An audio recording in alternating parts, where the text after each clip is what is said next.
Sirnak staggers as another explosion rocks the transmission facility. Crystalline shards rain from the ceiling, slicing through her exoskeleton.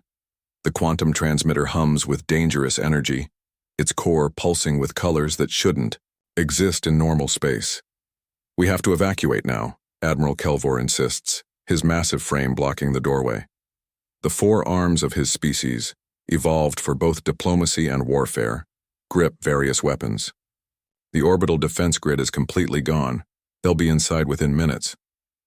"Not yet," Sirnax answers, her 6 eyes fixed on the transmitter's status panel. "The signal is still propagating. If we leave now, it dies with us." Through the viewport, the horror unfolds. The Coalition's last battleships, once the pride of 7 civilizations, disintegrate under harvester beams. Crystalline entities float between the debris, absorbing materials, growing larger with each conquest. "They were supposed to be peaceful," Kelvor mutters, mandibles clicking in distress. "First contact was a cultural exchange." "They lied," Sirnax replies simply. "Or perhaps they changed. Does it matter now?" The transmitter chimes. Signal fully sent.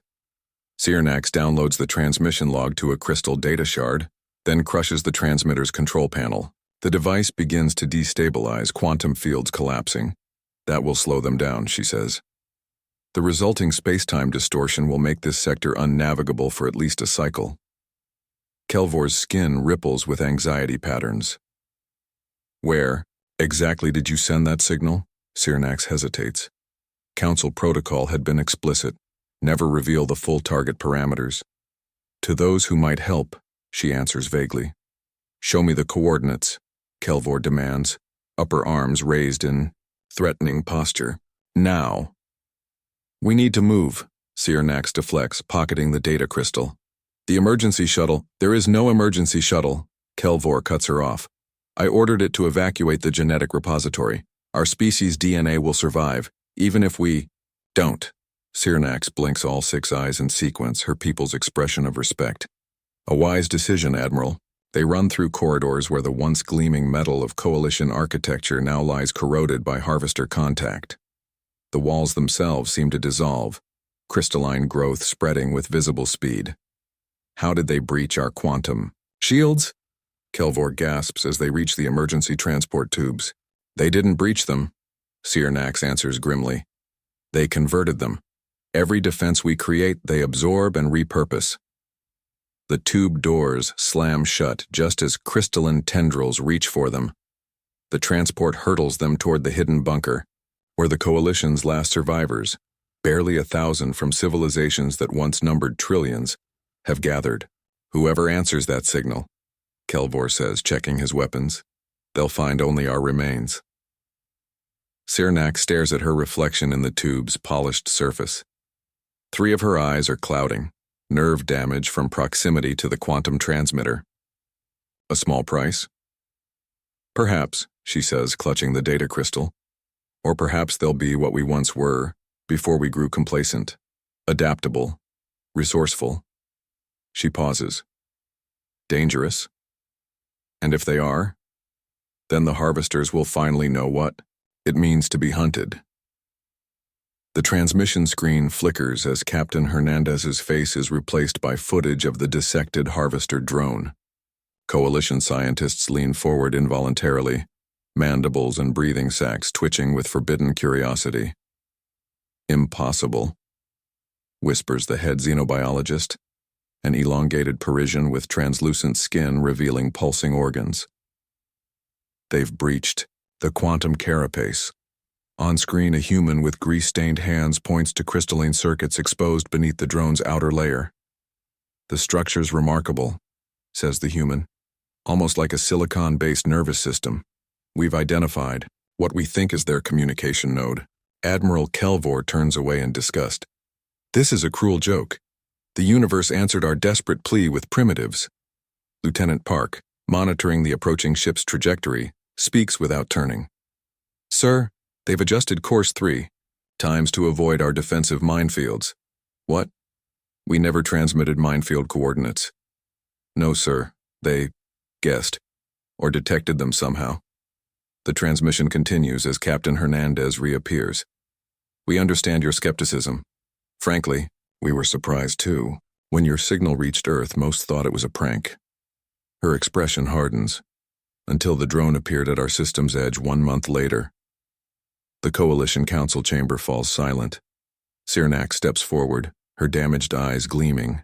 The harvesters followed our signal. Hernandez nods. They tried to, but seems your quantum burst scrambled local space-time. They could only send an advanced scout. Lucky for us, gave us time to study them. She gestures to someone off-screen. Dr. Kaplan can explain what we found. A thin human with nervous hands appears. The crystalline entities aren't just biological, they're parasitic. They convert other technologies and life forms into versions of themselves. But their process relies on predictable logical systems to map and convert. And, prompts Sirnax. The doctor smiles thinly. Humans aren't particularly logical. Our technology is a patchwork of contradictions, redundancies, and workarounds. The drone tried to convert our satellite network and failed spectacularly. Murmurs ripple through the coalition leaders. Failure? The harvesters never failed. Show us, demands Kelvor. The transmission shifts to orbital footage. A crystalline mass, clearly harvester technology, floats lifelessly amidst Earth satellites. Its surface is clouded, structure partially collapsed.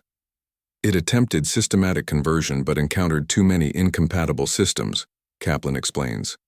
Our networks are a hodgepodge of different countries' technologies, spanning centuries of development.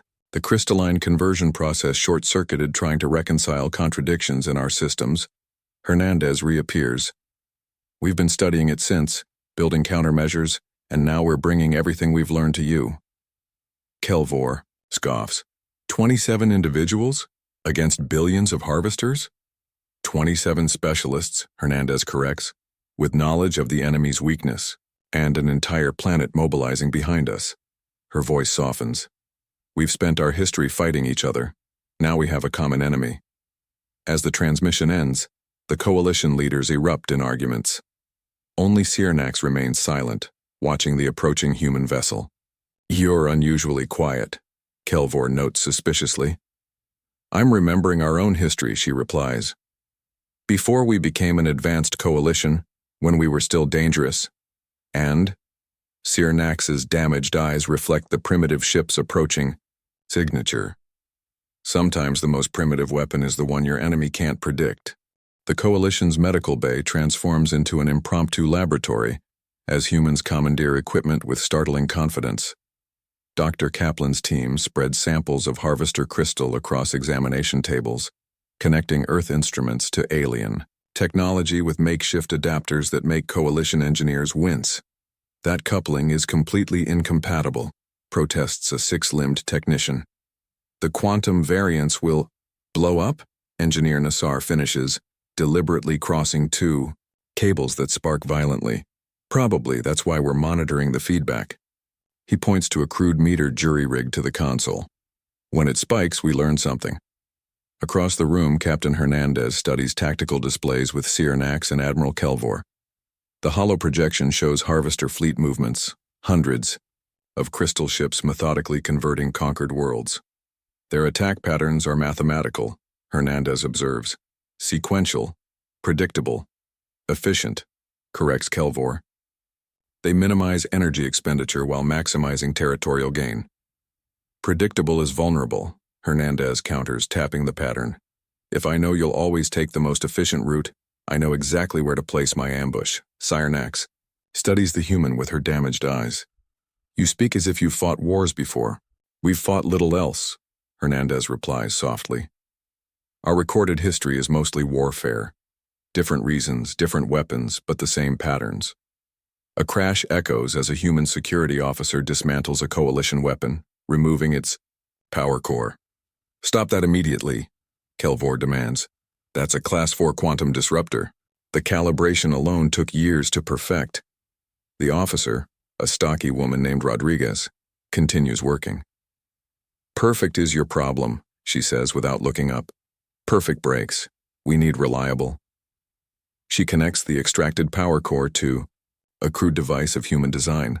What exactly are you trying to accomplish? Sirnax asks, curiosity overcoming irritation. Hernandez gestures around the room. The harvesters expect systematic resistance, technology fighting technology, but we're introducing biological countermeasures against their crystalline structure while simultaneously developing weapons that operate on principles they can't easily convert. The doors slide open as more humans arrive, pushing carts loaded with what looks like mundane earth materials, containers of water, bags of soil, various plants, even what appears to be food. Is that algae? A coalition scientist asks incredulously. Dr. Kaplan nods, excitement visible. Specifically engineered, diatoms with silicon-based structures that can bond with and corrupt the harvester's crystalline matrices. We're cultivating them in solution. Across the medical bay, the humans work with focused intensity, their methods chaotic but purposeful. Coalition staff watch with expressions ranging from horror to fascination as centuries of established scientific protocol are casually discarded. One human technician calibrates equipment while eating something from a foil package. Another sleeps in the corner while a simulation runs. A third argues loudly with Nassar about power configurations, their heated debate punctuated by laughter. This is how you conduct warfare? Kelvor asks, mandibles clicking in disbelief. Hernandez watches her crew with pride. This is how we survive, we adapt, we argue, we try everything until something works. She turns to face the alien leaders fully. The harvesters convert systems. We've spent our entire history breaking systems and building new ones from the pieces. Her eyes reflect the determination of a species that has faced extinction many times before. And now we're going to break theirs. As the cloud of bacteria continues dissolving the once indestructible harvester drone, the coalition war room falls into stunned silence. Even Admiral Kelvor stands motionless, all forearms hanging limply at his sides. That's impossible, a coalition weapons specialist finally whispers. We bombarded their ships with quantum disruptors calibrated to destabilize their molecular structure. Nothing worked. You attacked them as technology, Engineer Nassar explains, carefully sealing the bacterial sample. We're attacking them as biology. Coalition scientists swarm forward, instruments scanning the dissolving remains. Their readings confirm what their eyes refuse to believe. The supposedly invincible enemy is being consumed by primitive Earth, microorganisms. The resonant frequency creates microfractures in their crystalline structure, Kaplan explains, diagrams appearing on nearby screens. Then our extremophile bacteria exploit those fractures, metabolizing the silicon lattice and reproducing rapidly. But our weapons, begins a coalition officer. Your weapons are brilliant engineering, Captain Hernandez interrupts. Too brilliant.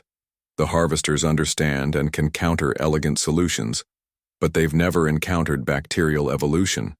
Chaotic, redundant, messy life adapting to consume whatever resources are available. Admiral Kelvor recovers his composure. This is merely a drone. Their warships are vastly more complex. Which is why we're scaling up. Nassar responds, gesturing to modified coalition equipment, now being recalibrated by human technicians. Your quantum emitters have incredible power. We're reprogramming them to broadcast our resonant frequencies. And the bacteria? Asks Sirnax. Kaplan smiles. We're using your matter synthesis technology to produce delivery mechanisms, essentially bombs filled with rapidly reproducing microorganisms that target their specific crystal structure. The coalition commanders exchange glances, decades of military doctrine crumbling before primitive science that somehow works where their advanced technology failed. If this works against their command vessel, a coalition tactician begins. When, not if, Hernandez corrects, and we test it tomorrow. Later, as coalition scientists work frantically to mass-produce the human countermeasures, Sirnax moves silently through the shadows of the station's communication hub. Her damaged eyes detect unusual energy patterns, a transmission being sent.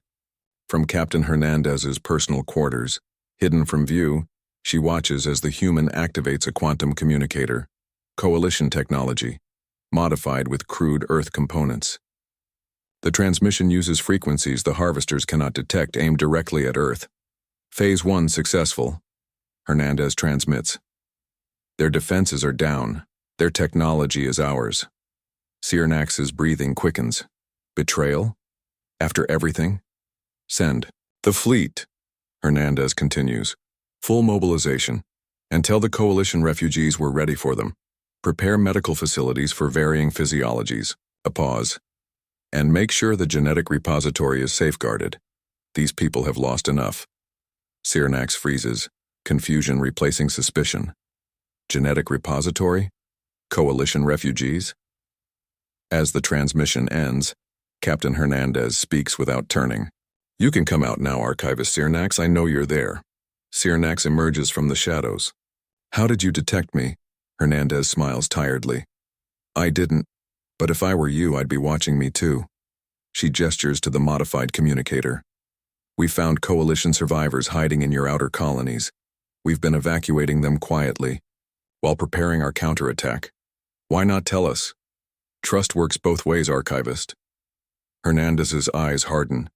And we know you didn't send that distress call to Earth by accident. The question is, what did you really want from us? The Coalition Command Center fills with organized chaos as the human fleet engages the harvesters. Tactical displays show battle formations that make no logical sense. Earth vessels seeming to break ranks, only to reform in unexpected configurations that somehow flank the enemy. They're communicating, Sirnax observes, watching data streams between human ships, but not through standard protocols. A human communications officer, Matthews, nods without looking up from her console. Each ship captain has tactical autonomy within mission parameters. We call it commander's intent. Everyone knows the objective but chooses their own method to achieve it. On the main display, a civilian mining vessel accelerates toward a harvester ship 10 times its size. Coalition officers gasp as it appears to commit suicide, only for the vessel to release a cloud of modified resonance mines at the last second before executing an impossible turn that tears off part of its own hull. That captain just crippled his own ship, Kelvor exclaims. But destroyed a harvester cruiser, Matthews counters. Fair trade. The disabled mining vessel isn't abandoned. 3 smaller craft immediately break formation to retrieve the crew, all while deploying the bacterial weapons into the debris field where Harvester Crystal is most exposed. No logical commander sacrifices a capital ship, a coalition tactician argues. We don't have capital ships, Matthews explains. We have ships, all valuable, none irreplaceable. Every captain knows their vessel is expendable if the cost-benefit makes sense. Another display shows something even more baffling. Human ships deliberately taking damage to specific sections of their hulls. They're allowing hits? Sirnax asks, incredulous. Controlled damage, Matthews confirms. Those sections are reinforced with resonant materials. When harvester weapons hit them, they create a feedback loop that disrupts the harvester's targeting systems. The human fleet's apparent chaos conceals elegant coordination. Ships create crossfire zones. Others sacrifice speed to become bait. Some deliberately collide with harvester debris, dragging crystalline fragments that corrupt nearby enemy vessels. A new proximity alert sounds. A massive coalition vessel, one of their last dreadnoughts, emerges from hiding. Finally, Kelvor breathes. A proper warship. The dreadnought advances with textbook precision, deploying formal battle patterns developed over centuries of coalition warfare. Its appearance initially draws harvester attention away from the human fleet. Then the pattern becomes predictable. The harvesters adapt instantly, countering the dreadnought's every move. Within minutes, crystalline tendrils breach its perfect defenses. The coalition crew freezes, following protocols that no longer work against an enemy that has seen them before. They're being converted, Sirnax whispers in horror. Matthews hits. Her comlink. Captain Hernandez, coalition dreadnought is compromised. Permission to deploy package Theta? Granted, comes the immediate reply. 3 unmarked human vessels break from the chaotic battle, accelerating toward the failing dreadnought. They don't attack the harvesters, but instead fire directly at the coalition ship, targeting specific systems with surgical precision. What are they doing? Kelvor demands. That's our last capital ship. The human vessels fire again, not with weapons but with delivery pods that attach to the dreadnought's hull. Within seconds, the crystalline conversion falters as modified. Bacteria flood through the ship's ventilation systems. We can't save the ship, Matthews explains, but we can deny it to the enemy, and maybe save the crew. As the battle continues, Sirnax watches the human fleet's erratic patterns with new understanding. It's not chaos, she realizes. It's adaptation in real time. Exactly, Matthews says with fierce pride. Harvesters convert, humans evolve, and evolution is always messy. Look there. Captain Hernandez points to a tactical display aboard the Coalition flagship, where they've established joint command. The Harvester formations are fragmenting. Admiral Kelvor studies the holographic battle map with all four, eyes mandibles clicking rapidly, an involuntary sign of stress among his species. They're attempting to establish a predictive algorithm for your attack patterns. Good luck with that. Hernandez smiles grimly. Every time they think they've found a pattern, we change it. The battle has raged for 14 hours. Coalition officers who initially sneered at human tactics now watch in stunned silence as the supposedly invincible Harvester fleet loses coherence. The crystal entities communicate through quantum entanglement, a perfect, instantaneous network. But that network now struggles to process the chaos created by human unpredictability. Commander Davis, status of Task Force Epsilon? Hernandez calls over the communications array. Breaking their left flank comes the reply from a retrofitted cargo ship. We've deployed the modified bacteria in their formation gaps. Harvester. Navigation crystals are showing 40% degradation. A Coalition science officer hurries forward with new readings. Captain Hernandez, we're detecting unusual energy fluctuations in the primary Harvester command node. They appear to be reconfiguring their entire communication protocol. They're adapting, Kelvor warns. This is how they defeated us before. Whatever strategy works, they analyze and counter. Hernandez's expression doesn't change. Lieutenant Rodriguez, initiate Phase 3. Throughout the human fleet, ships suddenly power down weapons and go dark, appearing to surrender or malfunction. The Harvesters immediately adjust, crystalline appendages extending toward the vulnerable vessels. What are you doing? Kelvor demands. They'll be consumed. Watch, Hernandez says softly.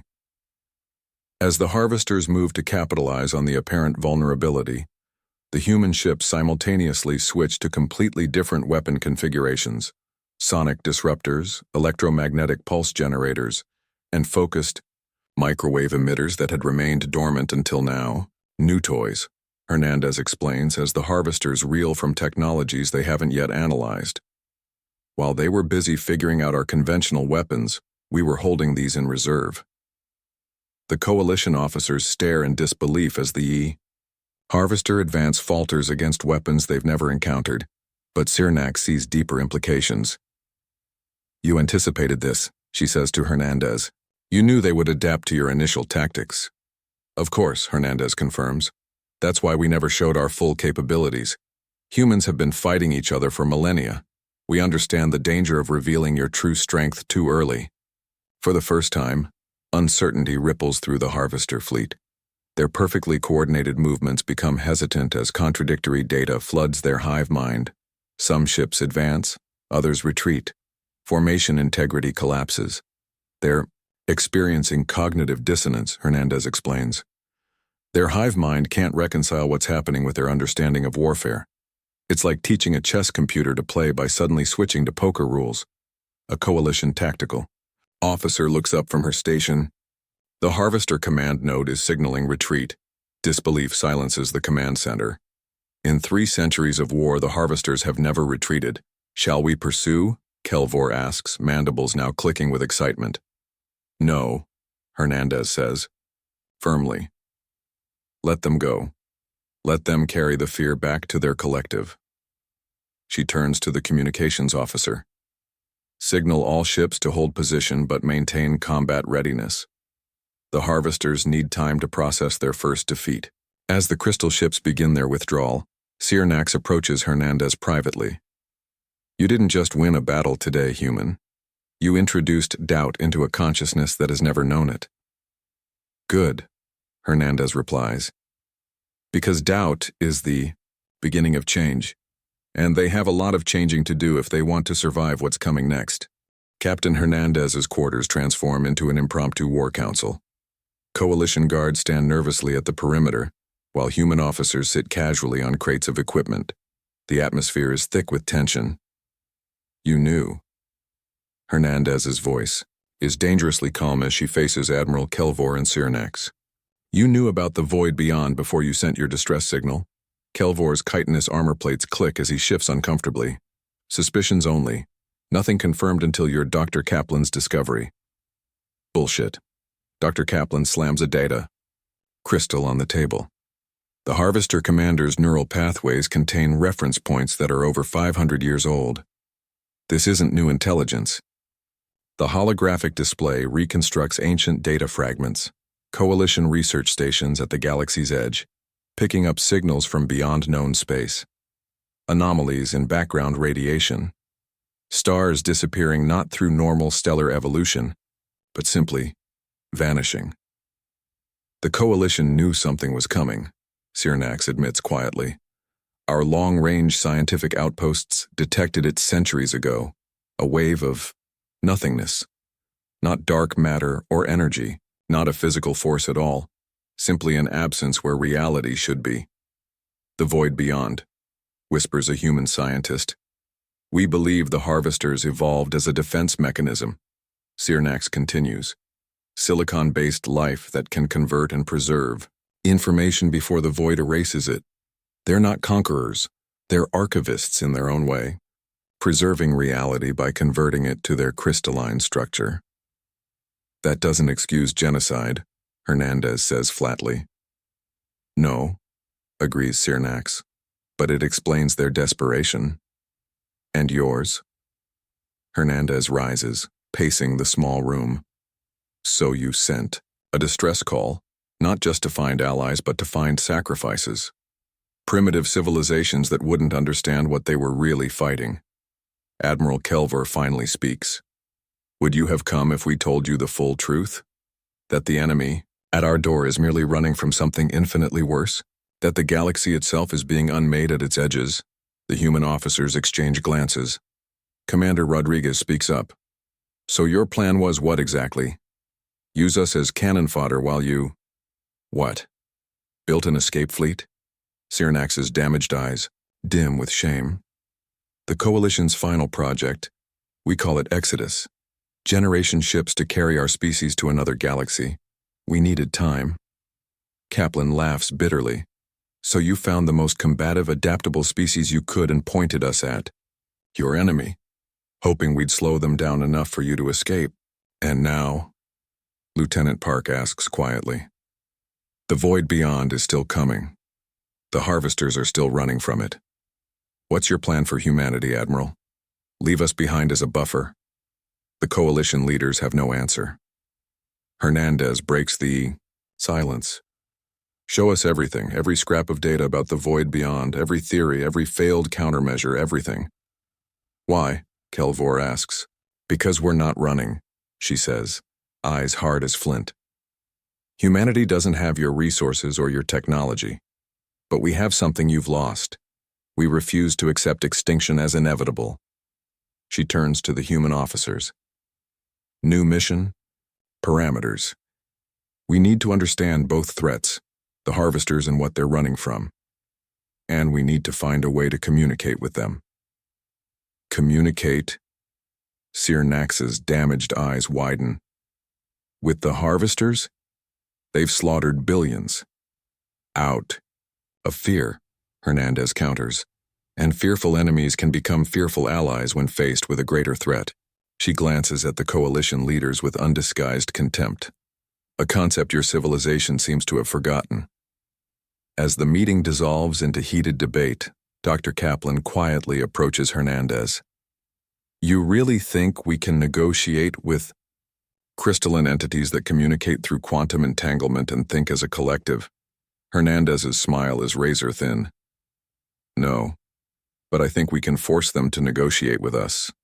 After all, we just handed them their first defeat in centuries, and more importantly, we might understand what they're running from better than they do. The War Council chamber falls silent as the Harvester transmission appears on the central display. For the first time in recorded history, the crystalline entities have initiated communication rather than immediate attack. The message isn't in any recognizable language. Instead, it's a complex matrix of quantum states that coalition scientists struggle to interpret. Dr. Kaplan and his team, however, have been preparing for this moment. They're scanning our transmission for signs of duplicity, Kaplan explains, monitoring feedback patterns. Their collective consciousness operates on consensus. They can't comprehend deception as we understand it. General Hernandez stands before the quantum interface, her reflection fragmenting across crystalline surfaces. That's why they couldn't predict our tactics.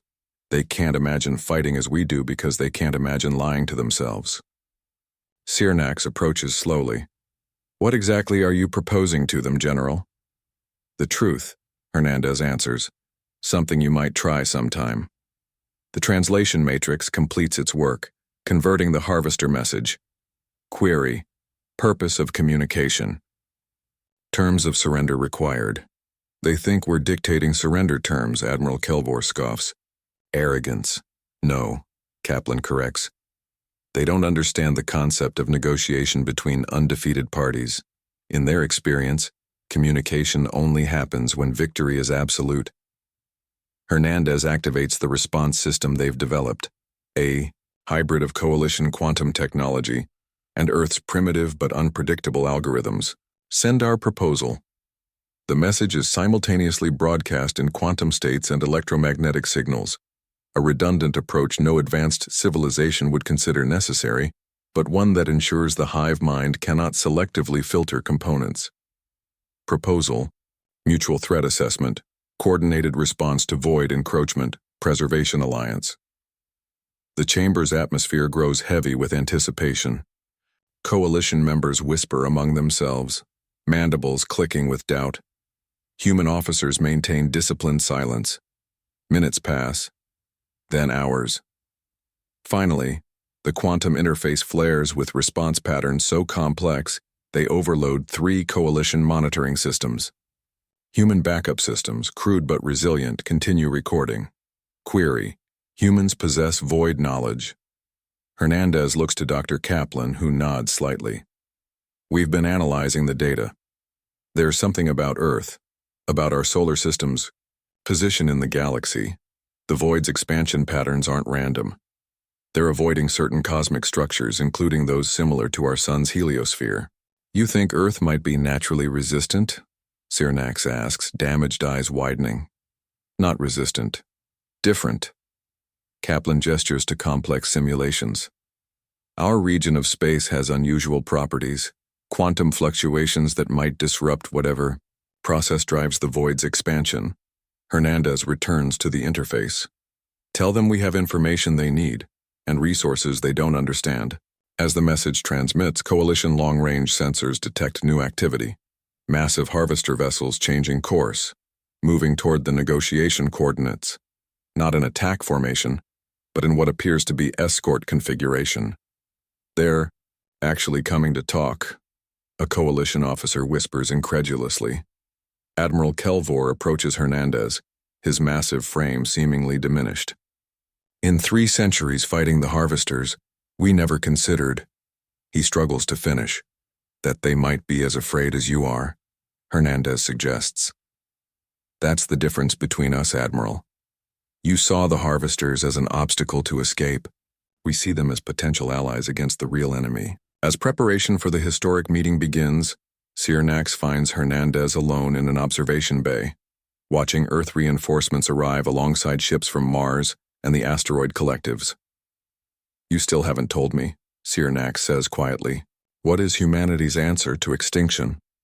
Hernandez watches as vessels that once fought each other now move in coordinated patterns, former enemies united against a common threat. Look there, she says, pointing not to the impressive warships but to the smaller vessels between them. Hospital ships, research stations, civilian transports carrying families. That's our answer. We bring everyone with us, No one gets left behind.